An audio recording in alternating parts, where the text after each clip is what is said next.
Buenas noches, qué gusto saludarles nuevamente acá en este conversatorio con el Rabino Yehudá Ben Israel.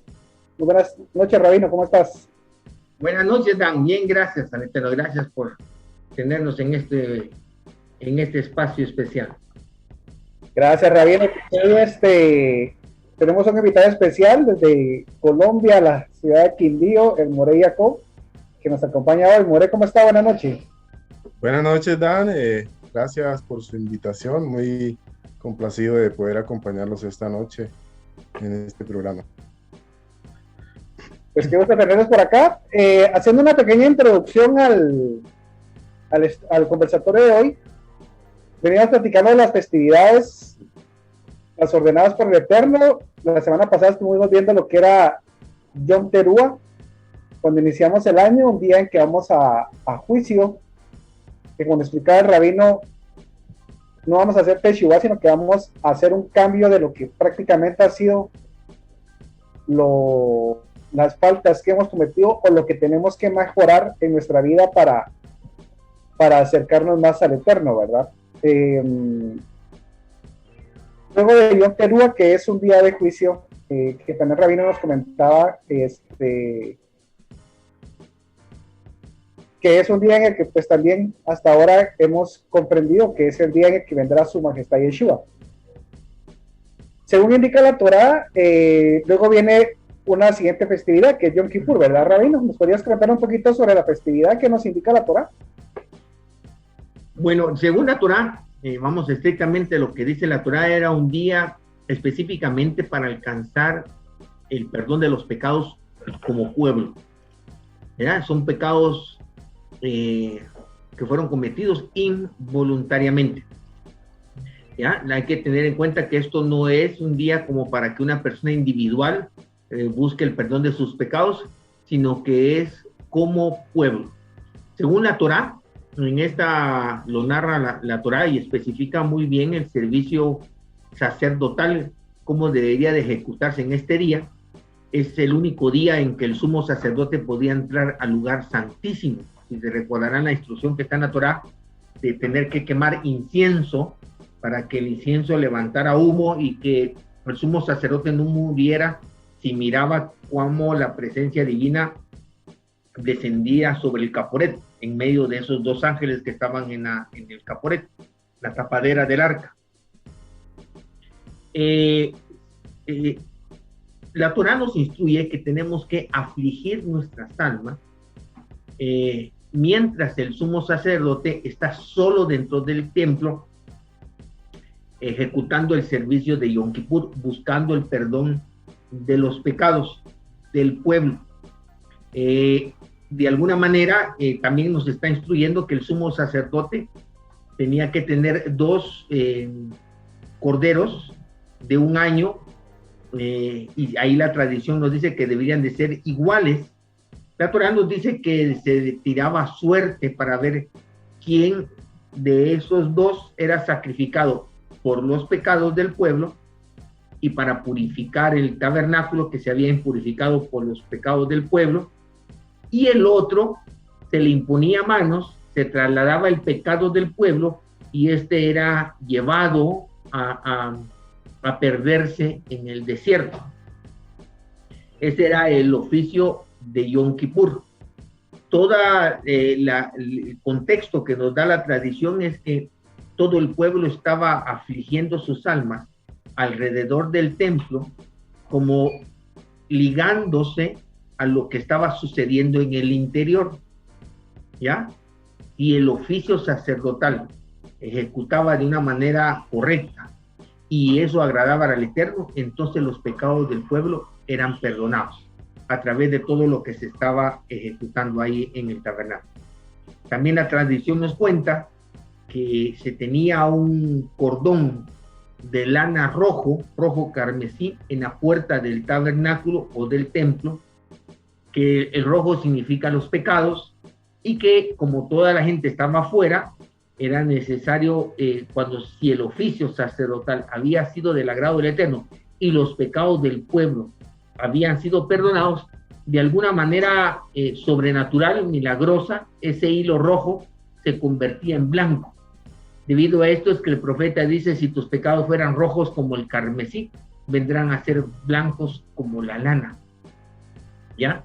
Es debido a eso, a eso que se tenía siempre por tradición tener en la puerta del templo o del tabernáculo para poder el pueblo desde afuera saber si los pecados del pueblo habían sido perdonados o no, o sea, si había sido efectivo, ¿ya? Entonces, eso es lo que nos ordena la Torá, o sea, es un día en donde se busca el perdón de los pecados del pueblo, no personal, sino del pueblo. Eso es lo que nos ordena la Torá. El día 10 del séptimo día, perdón, del séptimo mes, el día 10 del séptimo mes del calendario hebreo bíblico. Ok, entonces tengo que comprender que ese día no llevo mis propuestas, ese día voy como pueblo, como Efraín, en este caso, a buscar el perdón del Eterno. Sí, como pueblo, y aquí ya no estamos ni sectorizados como Efraín, sino como pueblo de Israel. Es general, ya no podemos sectorizarnos. Ahora, como Efraín, tenemos un papel definitivamente que llevar a cabo, la primogenitura, y encontrarle el sentido. Recordemos que como Efraín somos representantes del Mashiach, y algo muy importante en todo esto es que como Efraín, dentro del pueblo somos los únicos que tenemos sangre para buscar el perdón de los pecados del pueblo. Que eso quiere decir que para nosotros que tenemos al Mashiach, esto no es así para Judá, que tenemos al Mashiach, sí es un día en donde hacemos una labor espiritual para que el Eterno perdone los pecados del pueblo en totalidad. Y es efectivo debido a que sí tenemos sangre. Desde el lado, desde el punto de vista de Judá, ya que ellos no se les ha revelado que su majestad Yeshua es el Mashiach, la celebración de ellos es puramente conmemorativa y no efectiva. No hay sangre, no se puede expiar los pecados. Por lo tanto, eso solo es simbólico para ellos. Rabino,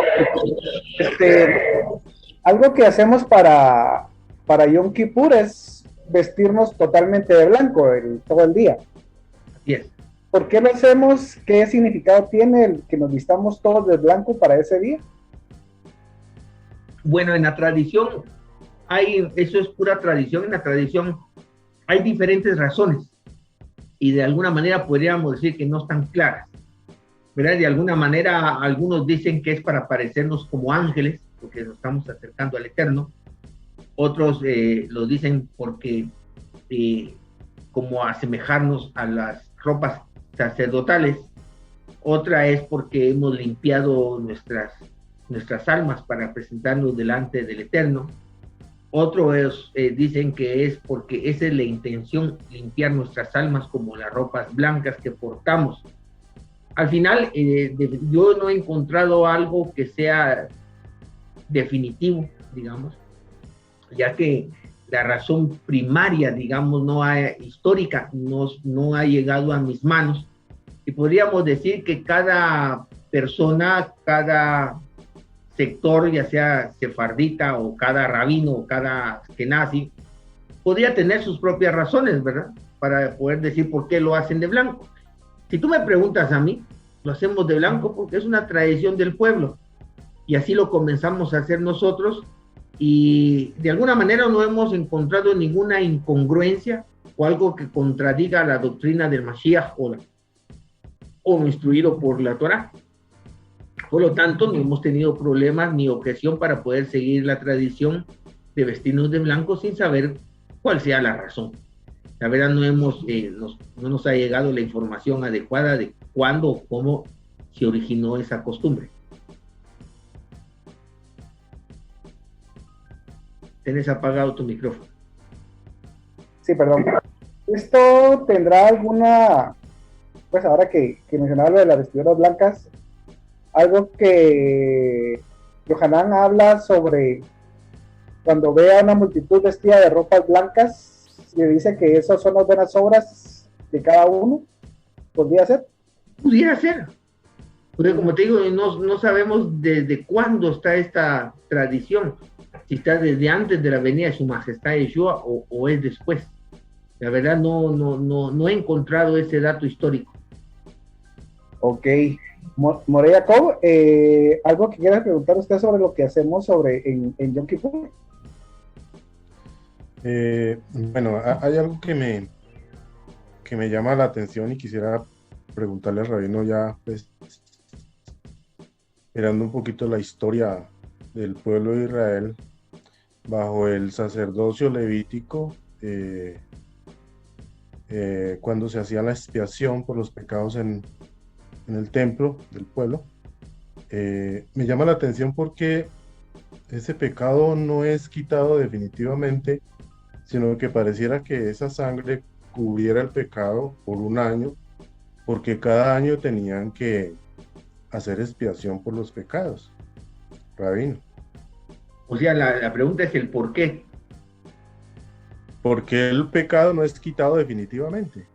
Bueno, precisamente porque el que estaba ejerciendo el sumo sacerdocio, de alguna manera no había alcanzado el nivel de perfección.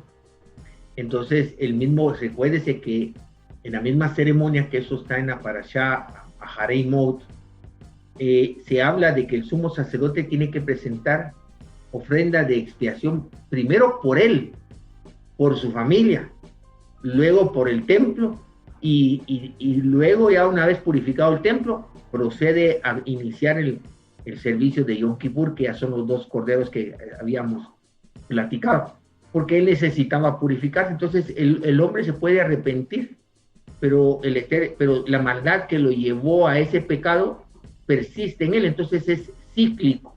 No sé si me explico.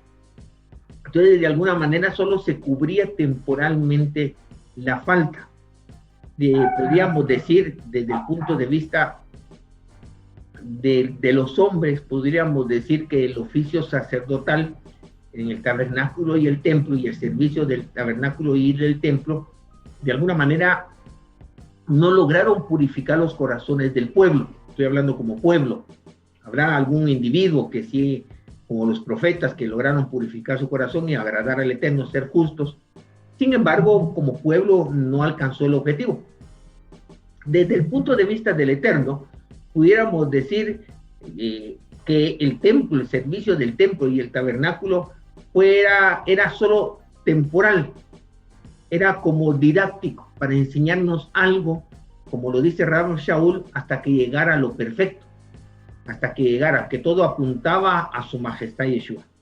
Él, ya un hombre perfecto, sin hacer jara, entonces él ya solo se ofrece él mismo como sacrificio y alcanza la función sacerdotal y solo muere una sola vez. Ya no tiene que ser repetido eso porque ya alcanzamos un sacerdocio perfecto, ¿ya? Entonces, debido a eso es que se apuntaba a algo que sí alcanzara la perfección, y se espera que ahora ya con Su Majestad Yeshua, el pueblo como tal, sí alcance esa perfección y su corazón sea del agrado del Eterno. Aquello podríamos decir, no sé si parece confuso, que desde el punto de vista de nosotros, el templo y el oficio sacerdotal no logró su objetivo con el pueblo. Desde el punto de vista del Eterno, eso era temporal. Como lo decía Rab Shaul, que todo lo físico es temporal. Pero había un templo espiritual que fue el que se le mostró a Moshe, que nos muestra la Torah, tal como se te mostró, que hay un sacerdocio espiritual que está en los cielos, y que ese es, digámosle, el perfecto, el que no es temporal. Y en ese es el que está Su Majestad Yeshua ejerciendo ese sumo sacerdocio. Eso quiere decir que desde el punto de vista del Eterno, lo que sucedió con el sacerdocio levítico era temporal y didáctico para prepararnos para que llegara el sacerdocio perfecto de Su Majestad Yeshua. Ok, gracias, Rabino. Rabino, gracias. Gracias, Morey. Según se narra en la Torá, según nos indica, debían de haber 2 corderos, ¿verdad? Uno era sacrificado y el otro era enviado. Se le imponían a él el pecado del pueblo. ¿Qué significado tiene esto en la Torá y para nosotros? Bueno, el significado es bien interesante porque Su majestad los dos corderos son como las dos funciones de Mashiach.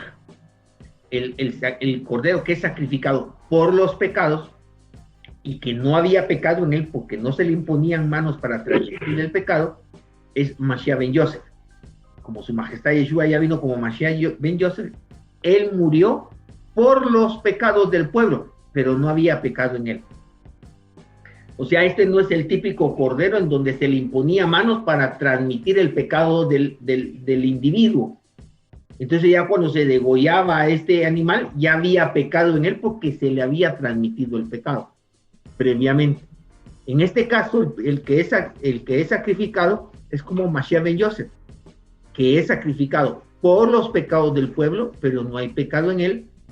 Y el segundo cordero, el que se lleva el pecado, ese es Mashiach ben David, que ya con su segunda venida es cuando la Yaser Hará será quitada de nosotros.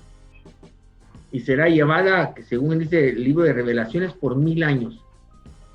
Y luego será soltado por un tiempo indefinido.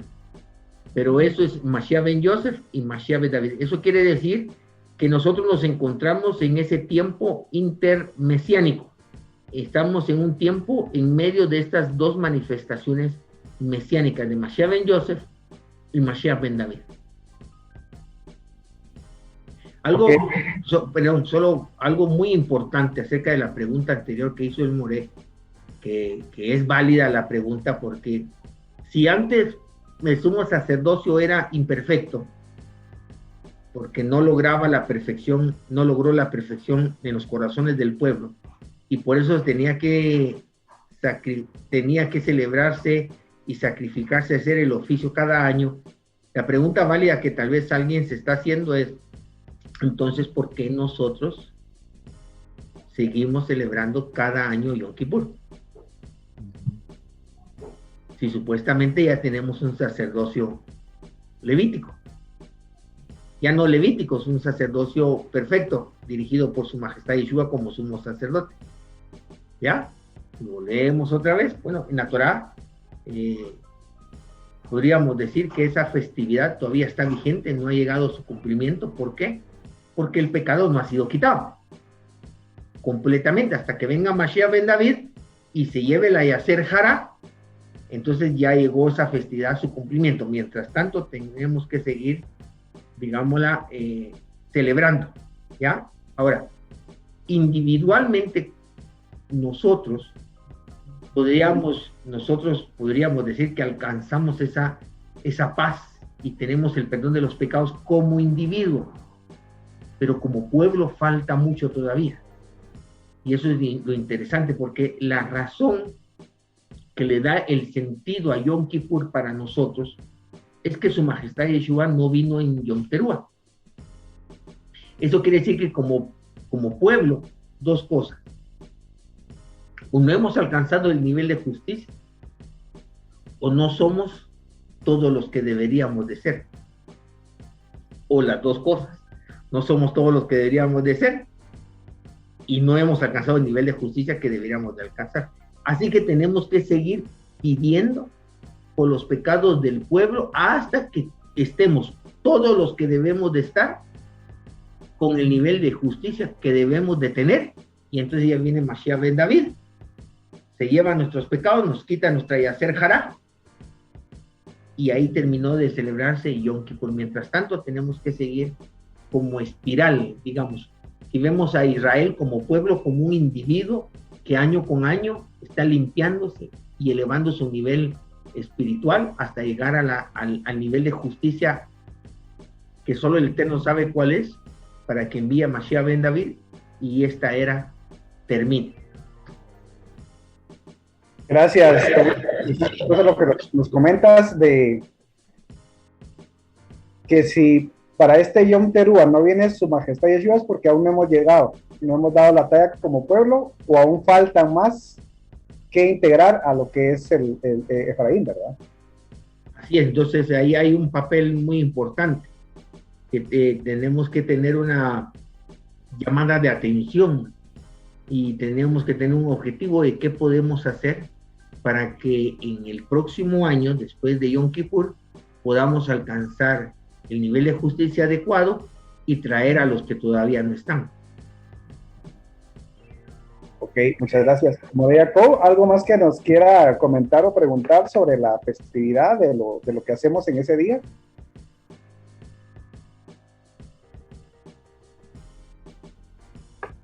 Sí, algo que también me llama la atención que en Yom Kippur,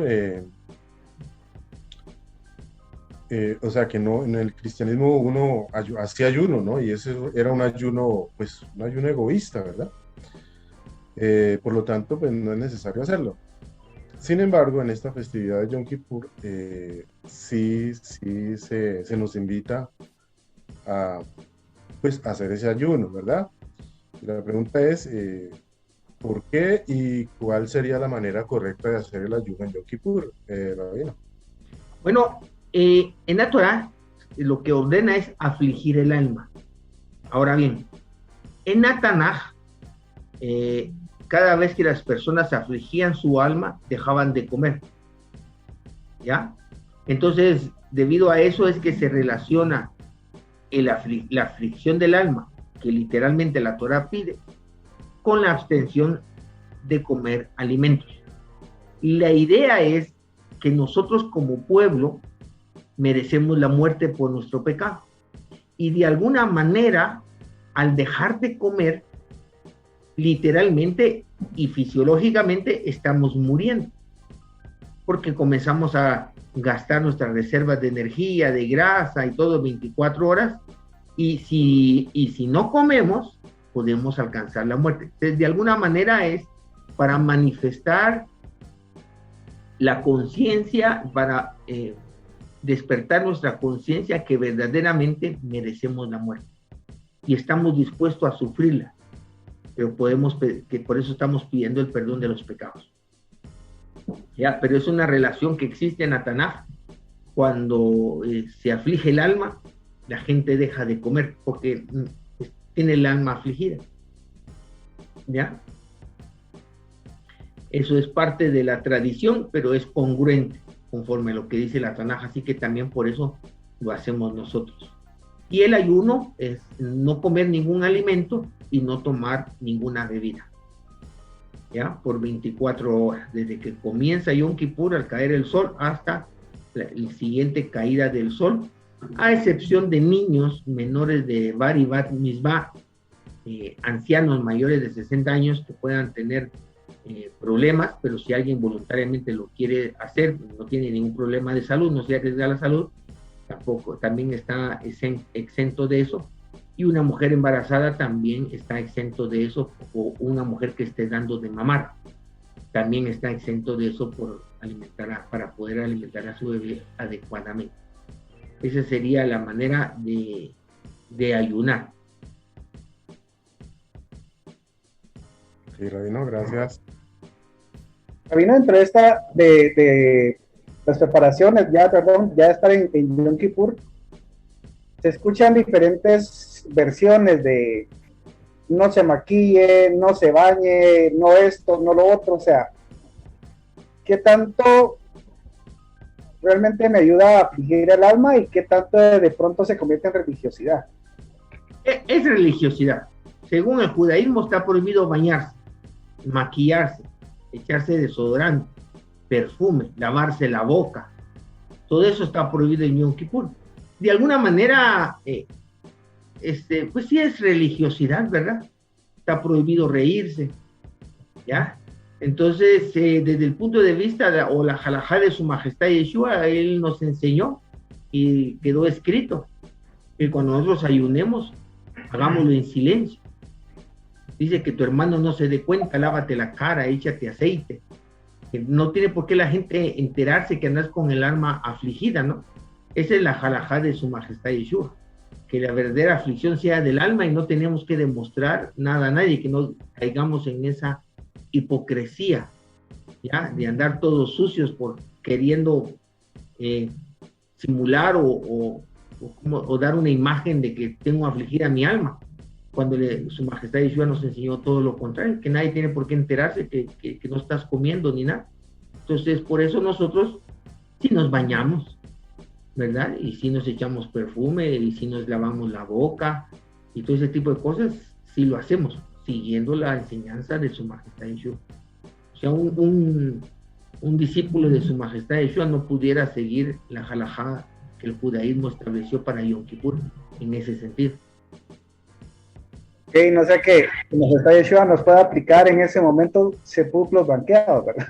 Así es, ¿verdad? Porque él lo puso de ejemplo, no seas como ellos, ¿ya? Y nosotros, y a un creyente de Su Majestad Yeshua que sigue la halajá judía, está desobedeciendo a Su Majestad Yeshua y está pareciéndose a ellos. Ok, muchas gracias. Aquí una pregunta muy importante e interesante. Nos pregunta Hazael, ¿qué pasa si Yom Kippur cae en Shabbat con el ayuno? Porque entonces tendríamos que ayunar, pero en Shabbat deberíamos de comer porque es otra festividad. ¿Qué pasa en ese caso? Tiene preeminencia la festividad anual, siempre tiene preeminencia la festividad anual y ayunamos en Shabbat.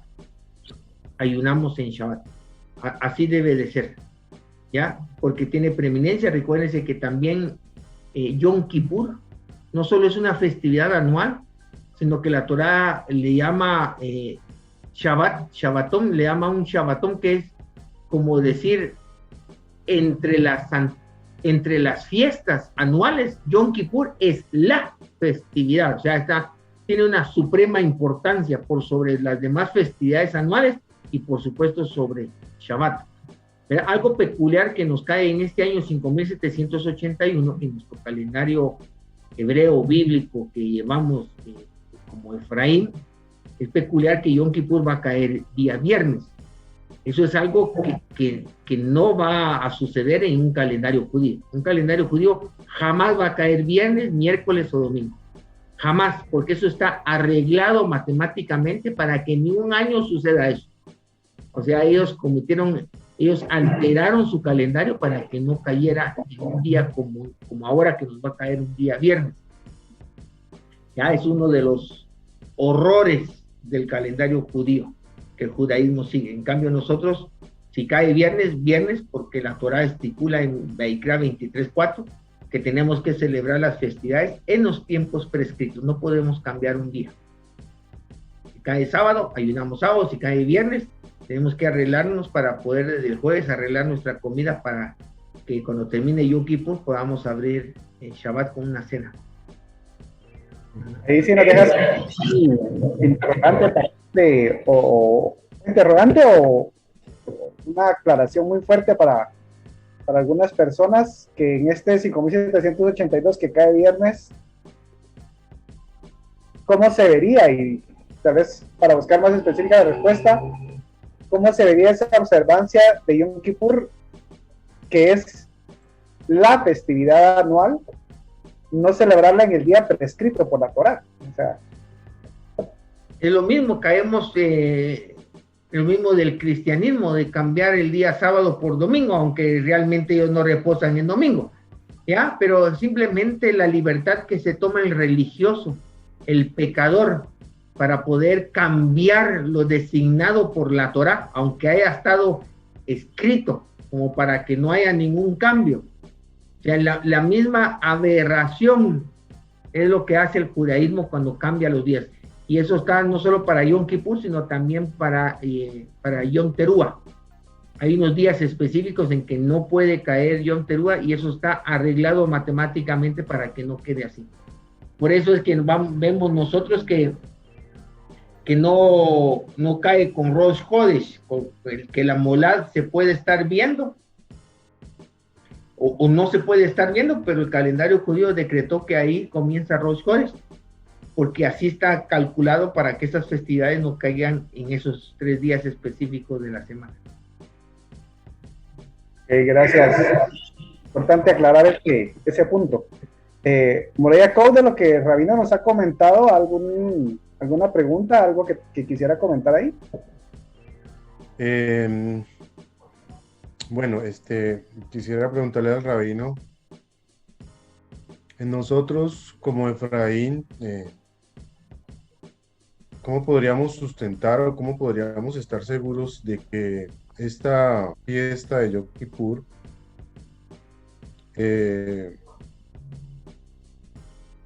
estemos dentro de los parámetros de la Torá legal y que estamos seguros de que sí es legal para nosotros. Bueno, decía anteriormente en otra reunión con Dan que lo que hace legal nuestra observancia de la Torá es su majestad Yeshua. O sea, tenemos cordero de Pesaj en nuestra cena de Pesaj, algo que el judaísmo no tiene. Tenemos sangre a la cual vamos a buscar e invocar para el perdón de los pecados del pueblo, que es la sangre de su majestad Yeshua como Mashiach ben Yosef, y eso le da legalidad, ¿ya? Siguiendo las instrucciones que la Torá nos deja, con el corazón adecuado, estamos seguros de que alcanzamos el objetivo. Y eso se puede, ¿cómo le puedo decir? Evidenciar. Hace 20 años, hace 22 años, cuando nosotros comenzamos con esto de la Torá, era muy difícil que alguien entendiera acerca de estos caminos, ¿no? Pero conforme más gente va convirtiéndose, digamos que ese espíritu de engaño que está gobernando el mundo se va debilitando y nosotros podemos ver cómo cada vez más gente y más rápido entienden las cosas que a nosotros hace 20 años nos costó entender. O sea, de alguna manera sí se va avanzando y digámosle que sí cada celebración de las festividades en el ciclo anual van teniendo su efecto y como pueblo cada vez salen más ovejas perdidas de la casa de Israel regresando al redil de su pueblo, ¿no? Eso es una manifestación de que sí están siendo efectivas nuestras celebraciones de la festividad. Sí, gracias, Rabino. Rabino, ¿y cómo hacer para que como Efraín no caigamos en otra religiosidad, como en el caso de que, ok, llegué a Yom Teruah con mis propuestas, pero como ya sé que en Yom Kippur nos van a perdonar a todos, entonces si no paso Yom Teruah, pues en Yom Kippur ahí como que ahí meto lo que dejé oculto, lo que dejé pendiente y comienzo otro año. O sea, ¿cómo hacer para no caer en un círculo vicioso de, como hablaba la otra vez, que peca y reza empata, ¿no? Me mantengo ahí y no salgo de ese círculo vicioso. No. Ahí donde estamos confundidos. ¿Te recuerdas que en Yom Teruah platicamos que era un asunto personal? Imaginemos nosotros, ¿ya? Nosotros somos un trío que canta boleros, ¿ya? Cada uno de nosotros tres que estamos aquí, ¿ya? Entonces yo tengo que trabajar en mí mismo para tocar el instrumento que a mí me toca tocar de la mejor manera, afinar mi voz, mejorarla cada día más, y eso sería Yom Teruah, donde yo evalúo si yo estoy cumpliendo mi función como esposo, como padre, como hijo, pero es una cosa que tiene que ver conmigo, y yo me arrepiento de algunas cosas y propongo rectificar para que el Eterno me dé una oportunidad de mejorar yo, ¿ya? Pero en Yom Kippur yo no voy a arreglar esto conmigo, yo voy a velar por el trío de los tiempos del Eterno, que ya no solo tiene que ver cómo cada uno de nosotros toca su instrumento, sino cómo logramos armonizar nuestra labor para sonar como un trío. ¿Ya me explico? Entonces yo ya no estoy velando por mí, estoy velando por el trío, ya que logremos tener contratos, que podamos tocar bonito, que logremos armonizar, que no perdamos el compás, pero ya estoy pensando como equipo, como grupo. Entonces, Yom Kippur, vamos a tener una conciencia como pueblo. ¿Te imaginas cuál es la situación del pueblo hoy en día? ¿Ya? Y entonces, esa situación del pueblo tenemos que llevar en nuestro corazón. Aparte de lo individual. ¿Ya? Aparte es que yo tengo que hacer mi parte y corregir lo que yo tengo que corregir para cumplir con mi parte dentro del pueblo. Pero eso no quiere decir que mis pecados personales, digamos, se vayan a entremezclar dentro de ese oficio de Yom Kippur. Porque aparte, por los pecados individuales de cada persona, tenía que llevar un cordero, cada persona por su pecado, por cada pecado, ¿te recuerdas? Eso es individual, eso no se anulaba con Yom Kippur, para que digamos todos aquellos que pecaron y que no cumplieron con la Torah en llevar su ofrenda de expiación al sumo sacerdote, buscan el perdón como para borrar todo eso. No, eso no es así. Aparte es lo individual y aparte es como pueblo. Como te digo, tenemos que alcanzar una conciencia como pueblo. ¿Qué es lo que está sucediendo como el pueblo? Y vamos a pedir perdón por el pueblo. Eso ya fue en Yom Kippur, ya hice mis propuestas y esperamos que el Eterno tenga misericordia de nosotros y que todas esas faltas que yo cometí por error, ¿verdad? Por error, y que hayan levantado decretos que sean negativos para mi vida, para yo poder rectificar, sean detenidos esperando que yo cambie y así ya me vaya bien en el próximo año. Pero eso no tiene nada que ver con lo que vamos a ir a buscar en Yom Kippur. Ok, gracias, David. Importante aclarar ese punto. Ahora, como tú dices, para ir agarrando conciencia y que de pronto no se vuelvan en vanas repeticiones, como dijera en la Biblia, sino que a conciencia, ok, debemos en Yom Kippur pedir perdón por nuestra religiosidad, ya sea de la casa de Efraín o de la casa de Judá, de cambiar los tiempos del Eterno, que era el ejemplo que estabas poniendo ahorita, por ejemplo, con Yom Kippur. Eso es tomar conciencia ya en la vida de hoy día, como pueblo, uno solo, de qué debemos de arrepentirnos. Así es, porque tenemos que ver la historia del pueblo, cómo nos fuimos desobedeciendo al Eterno, cayendo en nuestra propia religiosidad, hasta que nosotros como Efraín fuimos desechados como pueblo, hasta que dejamos de ser pueblo, pero como también Judá fue creando su propia religiosidad, y como dice Jeremías, se quedaron con el Eterno fingidamente, pero se quedaron, ¿ya? A pesar de ver cómo el Eterno nos había dado carta de divorcio a nosotros, no se arrepintió, sino que se quedó como quien dice a medias tintas. Toda esa historia como pueblo, no solo de Efraín, sino como de Judá, es la que tenemos que tener presente. Inclusive como Judá, cómo despreciamos a su majestad Yeshua, como lo dice Isaías, lo vimos como sin agrado, como que no tuviera nada, y lo despreciamos, y el justo murió por nuestros pecados. Todo eso lo tenemos que sentir como pueblo, definitivamente. Como todos lo hicimos, va a haber unas partes donde dice, hemos asesinado, hemos hecho que otros pecaran, hemos pecado, hemos enseñado y tú puedes decir, pero si yo nunca he matado a nadie, como pueblo, o sea, es una conciencia como pueblo que hemos hecho de todo, y tenemos que arrepentirnos de esa religiosidad también, que la que tú estás diciendo. Pero por eso es interesante y sumamente importante tener presente la historia del pueblo, para que nos unamos. Hay un profeta que dice que pediremos perdón por nuestros pecados y los pecados de nuestros padres, porque tenemos que tener esa unión como pueblo. Sí, eso era lo importante que miraba de, ok, tenemos en la Tanaj en qué nos equivocamos nuestros padres, en qué nos equivocamos, pero hoy día en qué nos estamos nos estamos equivocando o nos seguimos equivocando para como pueblo buscar ese arrepentimiento, porque no sé si será válido o no. Estaba leyendo el libro de Apocalipsis o Revelaciones, cuando habla lo que el ángel le dice a las iglesias. Por ejemplo, le dice a una, mira, yo sé que tú amas, que tú has buscado al Eterno, ¿qué es eso? Pero tengo algo contra ti. Ajá. Y eso es o sea, como pueblo, y ahorita viendo de lo macro, estoy bajando un poquito, como Betor, ¿qué tenemos que arrepentirnos, Rabino? Como que nosotros, un representante, como pueblo, ¿qué debemos de arrepentirnos? ¿Qué debemos de buscar en ese día como Betor?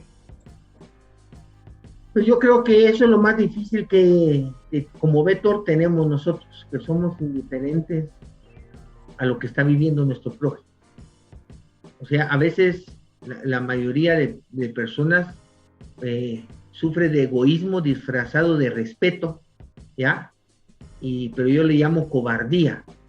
Ver que mi hermano de la comunidad está cometiendo un error, está pecando, está haciendo algo que no es debido, y no tengo el valor para ir a decirle que está haciendo las cosas mal, para con amor invitarlo a corregir. Y si lo veo y no le digo, tampoco van con el rabino a decir que alguien de la comunidad está cometiendo pecado. Dicen, no, es que cada quien es libre de vivir su vida como cree, que cada quien va a su nivel. Eso es cobardía para no meterse en problemas. Entonces, por eso en Yom Kippur nos cuesta tener una conciencia como pueblo, porque aún somos egoístas. Creemos que la vida de mi prójimo, la vida de mi hermano israelita, es su vida y yo tengo mi vida y cada quien es responsable. Todavía no tenemos conciencia de que todas nuestras vidas están ligadas, ¿ya? Y no vamos a poder salir a flote a menos de que todos estemos bien. Entonces tenemos esa debilidad de no exhortarnos, todavía nos vemos egoísta e indiferentemente ante las debilidades almáticas de nuestro prójimo.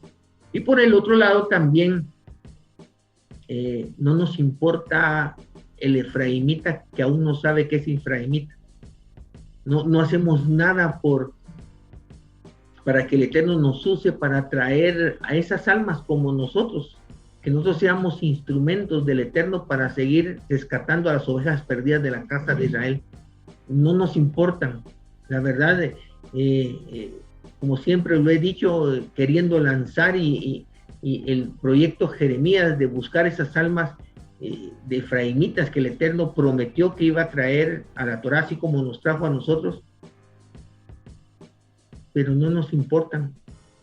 La verdad, somos egoístas y mientras nosotros estemos bien no nos importa aquel que todavía no está aquí, y por el otro lado aquel que no está haciendo bien las cosas tampoco hacemos nada.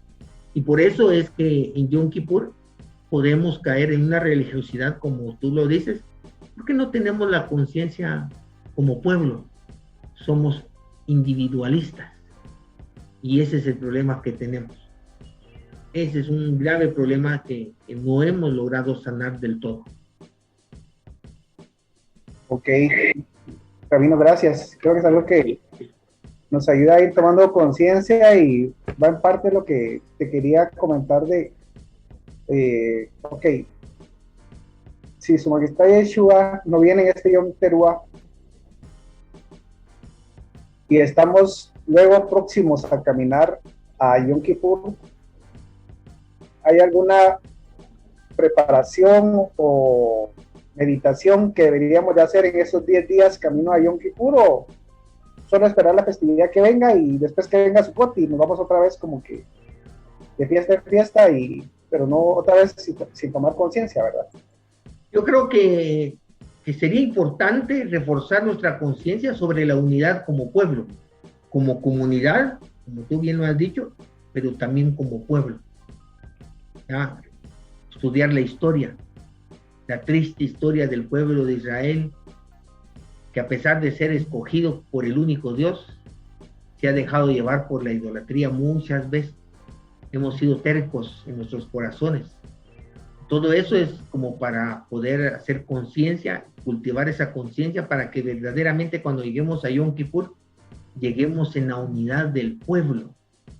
¿Verdad? Otra vez no nos confundamos de que estamos pidiendo perdón por mis pecados, no, sino por el pueblo, por los pecados del pueblo. Y ahí estoy incluyendo, ¿te imaginas? Estoy incluyendo a aquel israelita que todavía no sabe que es israelita. ¿Cómo yo puedo incluir en mi tefilá a alguien que no conozco? ¿Cómo puedo incluir en mi tefilá a un Judá que no tiene a Mashiach y que aún me ve como enemigo o como falso? ¿Cómo tener la capacidad de esa conciencia? Pero como tú bien dices, primero tengo que alcanzar la conciencia de que mi amigo de la comunidad no está bien en los caminos del Eterno y no puedo ser indiferente a eso. Ya, todo eso, yo creo que en esos 10 días buen tiempo para poder reforzar nuestra conciencia sobre la unidad. Si realmente estoy siendo yo parte de una comunidad, parte de un pueblo, y me importa el pueblo y la comunidad, y veo y estoy consciente de los lazos espirituales que nos unen, que la vida de uno definitivamente afecta al otro, para bien o para mal. Entonces, hacer conciencia para poder dejar de ser individualista, porque es la única manera de que nuestra tefilá en Yom Kippur sea efectiva, que la hagamos con una conciencia de pueblo. Rabino, gracias. Moreno, no sé si tiene algún otro comentario o pregunta para el Rabino. No, Rabino, me quedo pensando en eso, de que tal vez falta de conciencia de cada uno de nosotros como pueblo, de lograr alcanzar aquellas ovejas perdidas de la casa de Israel, que nos falta como tal vez entender eso, ¿no? De que ya somos un pueblo y que tenemos que vivir como pueblo. O sea, ¿somos israelitas o no somos israelitas? Y si somos israelitas, debemos pues pensar como israelitas y vivir como israelitas y actuar como israelitas. Entonces a veces de pronto uno nota eso en algunas personas que no han entendido todavía. Y quizás por eso todavía eso se les ha vuelto un círculo vicioso. Y es lo que decía el rabino, no podemos continuar en ese círculo vicioso, tenemos que salir de ahí, y que realmente esta fiesta de Yom Kippur pues es la oportunidad para que tomemos conciencia y salgamos de ahí. Así es. Eso es. Eso es la hermandad, eso es sumamente importante entre nosotros. El no ser indiferente, ¿verdad? En la Tanaj nos dice que cuando veamos a nuestro hermano que va a cometer un error, tenemos que hablarle para que no seamos culpables de su sangre. O sea, hay una responsabilidad en ver que un hermano está cometiendo una falta y quedarnos y ser indiferentes. Entonces, de alguna manera somos culpables también de eso. Rabino, esto venía en base a la pregunta de cómo prepararme, ¿no? Sobre todo si es la primera vez que voy a celebrar la festividad. Obvio, ¿no? Si me importaba la parte del ayuno, o sea, hasta qué hora debo de comer, pero principalmente cómo tomar esa conciencia, ¿sí? Pero ya a nivel de alimentación, hasta qué hora debería de poder comer, o en esta festividad que cae viernes, como nos comentabas, debo preparar toda mi comida desde el jueves. ¿En qué momento enciendo las velas de Shabbat? Ya cuestiones específicas para esta festividad, de cómo prepararnos. Pues sí, tenemos que preparar nuestra comida desde el día jueves, para que previo al Shabbat podríamos nosotros encender fuego, calentar lo que sea necesario de última hora para poder cenar. Recuérdese que en Yom Kippur no es prohibido encender fuego, ¿ya? O sea que nosotros, una hora antes de que oscurezca, antes de que entre el Shabbat, pudiéramos encender estufa, calentar la comida, ¿verdad? Que no estamos violentando Yom Kippur porque no está prohibido encender fuego, ¿ya? Y para que cuando terminemos Yom Kippur, de una vez entremos a la cena de Shabbat. Ya esté preparado todo. Ok, si es así, justo, ¿verdad? Porque podríamos creer que no podemos calentar la comida, o en qué momento encendemos las velas de Shabbat, pero como nos comentas, sí debemos de... No está prohibido encender fuego en ese día, ¿verdad? No está prohibido. Ok, Rabino.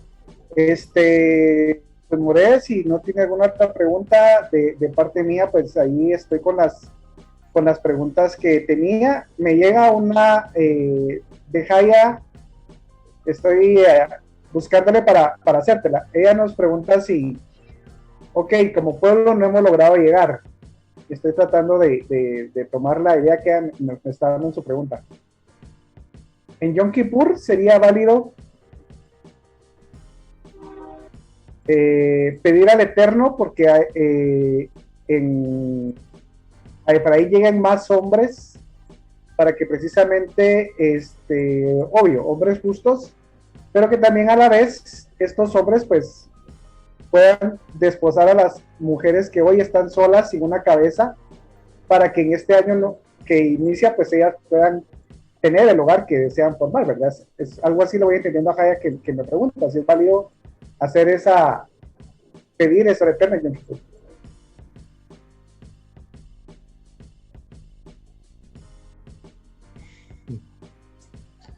No sabría decir. No sabría decir. No sabría decir si sería una oportunidad de orar tan específicamente. Porque acuérdense que es como pueblo, ¿eh? Ahora que todas las mujeres del pueblo tengan un buen hombre, que puedan casarse, pero de una manera general, ¿verdad? No podemos ser tan específicas porque volvemos a caer en el tipo de oración en que queremos que el Eterno obre como yo quiero, ¿ya? Y no debe de ser así. O sea, recordemos que el Eterno ya lo dio todo. El problema es la vasija. Entonces no podemos nosotros violentar una ley que el Eterno en su justicia no le ha dado algo a alguien, ¿no? No sé si me explico. O sea, no podríamos nosotros utilizar otra vez la oración para pedirle al Eterno que haga las cosas como yo quiero o creo que deben de ser. Ya. O sería más ya lo que nos vas comentando en John Terúa, como tenemos de qué me arrepiento, cuál es mi propuesta y qué necesito para poder cumplir esto. Que una mujer que entre lo que ella está necesitando es formar un hogar para precisamente poder crear todo el Gan Edén. Sería más válido de John Terúa que John Kippur. Así es, en esa petición, en eso que se pide, personas que piden compromisos, personas que piden una persona con quien casarse, y yo soy testigo de que se les ha cumplido, en la medida de que estas personas han logrado cumplir todo o parte de lo que han prometido cambiar en sus vidas. Es que el asunto es que si el Eterno no me ha dado esa persona a mí, ¿por qué será? ¿Él es injusto? No. Y todo lo que él hace es bueno. Entonces yo tengo que cambiar algo en mí para que venga esa persona que yo necesito para formar un hogar, ¿no? Entonces la cuestión es que queremos orar y queremos convencer al Eterno que me dé lo que él hasta ahorita no me ha dado, porque a los ojos de él no es justo. No sé, y que está esperando que yo cambie algo. Entonces es mejor así como tú lo dices, y yo tengo testimonios de gente que ha pedido pareja, ha pedido matrimonio y ha pedido compromiso y se le ha cumplido. ¿Cómo? Haciendo sus propuestas, cumpliendo sus propuestas, y así el Eterno en la misma porcentaje en que cumple sus propuestas le da lo que la persona ha pedido, y en eso ha venido parejas, matrimonios, compromisos y hasta hijos. Ahí sería la oportunidad, como tú lo estás diciendo. Ok, ¿saben eso? Porque como creo que lo que tiene hecho de estas conversatorias es aprender, ¿no? Entonces, se nos tienen algunas preguntas de John Terúa.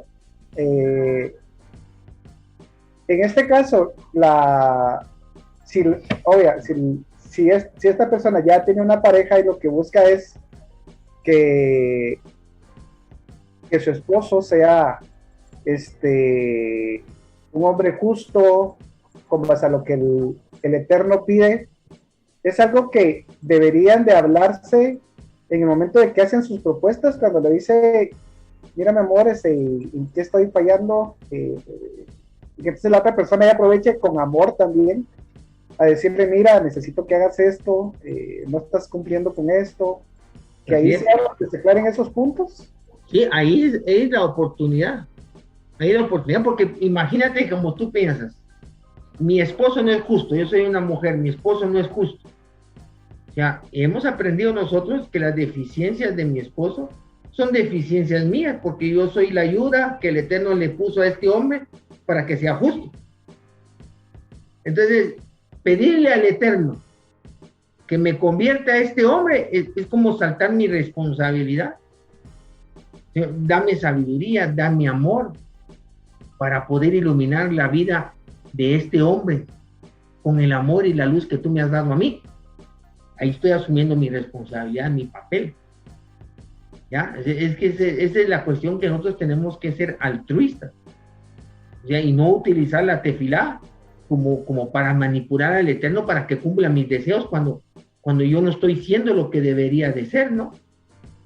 Ya, y como bien dices tú, en Terúa sería la oportunidad para decir qué necesito yo para iluminar más la vida de mi cónyuge.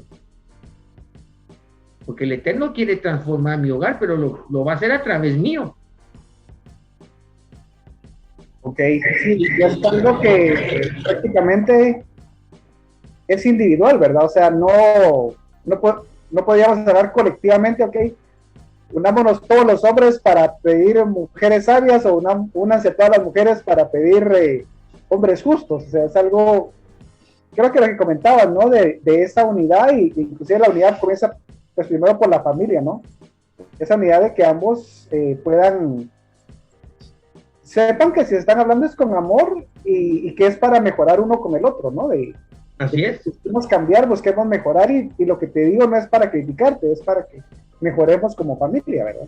Sí, no, porque yo te estoy preguntando, yo le estoy preguntando a mi esposa, porque yo quiero saber cómo mejorar, que ella me ayude y que me diga en qué yo pudiera mejorar, en dedicarle más tiempo, en ser más cariñoso, en tener citas a solas con ella, porque ella necesita sentirse más querida, más deseada, más amada. ¿Y cómo puedo yo hacer eso? Pero que ella me ayude, pero yo se lo estoy preguntando. O sea, tampoco es correcto que ella me diga cosas que yo no le he preguntado, porque no se las voy a tolerar, porque no las voy a aceptar, porque no tengo el entendimiento abierto, porque no he tenido la humildad para preguntarlo. Entonces tampoco sus palabras van a entrar. No sé si me explico. Y así, de un cónyuge a otro, cuando yo realmente quiero cambiar y ya no me da la cabeza qué es lo que yo puedo cambiar, entonces humildemente le pregunto a mi cónyuge que me ayude para que, desde su punto de vista, qué yo puedo hacer para cambiar. ¿Ya? Hasta entonces, ese cónyuge puede abrir la boca con amor, ¿ya? Como una ayuda. Esa sería la manera de hacerlo. Ok, Rabino. Te agradezco bastante. Como estamos aprendiendo todos acá, pues llevamos, a veces se nos puede confundir un poco Yom Teruah con Yom Kippur, porque quizás habíamos aprendido de que pues Yom Teruah es de pedir perdón y Yom Kippur es de pedir perdón, entonces en ambas puedo llevar las peticiones, pero realmente no es así. No es así. El Yom Teruah es quiero cambiar, y si hice algo malo, debo corregir. Así es. O sea, si voy a pedir perdón si hice algo malo, pues voy a corregir, que es el punto principal. Y en Yom Kippur vamos como un pueblo a tomar conciencia de nuestros padres y de lo que hoy día estamos haciendo como pueblo también, y ya no solo Efraín, sino que como el pueblo completo, Judá y Efraín. Judá y Efraín. Porque recuérdate que Efraín, como primogénito, conlleva la responsabilidad de todo el pueblo. Así que no podemos pensar solo en Efraín, sino en todo el pueblo. Y creo que basado en eso hay relevancia por lo que comentabas ahorita, de que pues Judá va a celebrar en otro día, y quien tiene que ponerse en la brecha y pedir perdón porque Judá no va a estar, mi hermano mayor no va a estar en ese día, es Efraín. Así es. Sí.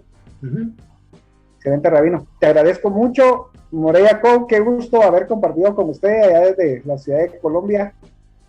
Con ustedes, muchas gracias por el tiempo y todo lo que aprendimos el día de hoy. Gracias, Dan. Muchas gracias, Dan. Muchas gracias por haberme tenido en cuenta para haber compartido con usted y con el Rabino este mensaje tan bonito y que nos deja mucha enseñanza, ¿verdad? Gracias, Dan. Bueno, que tengan una feliz noche a todos. Feliz noche a todos, bendiciones. Ver las festividades. Shalom, bendiciones. Bendiciones, Hazame a todos. Shalom. Ya. Shalom.